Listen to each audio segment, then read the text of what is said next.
Welcome back to another technical deep dive here in the Debug Zone.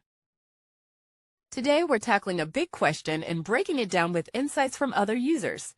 Hopefully this clears up some misconceptions and helps you get the answer you need. So buckle up, stay a little curious, and let's jump right in.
And that's a wrap.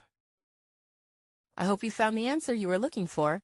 If you did, take a second to hit that subscribe button. It really helps out. And let me know in the comments which solution worked best for you.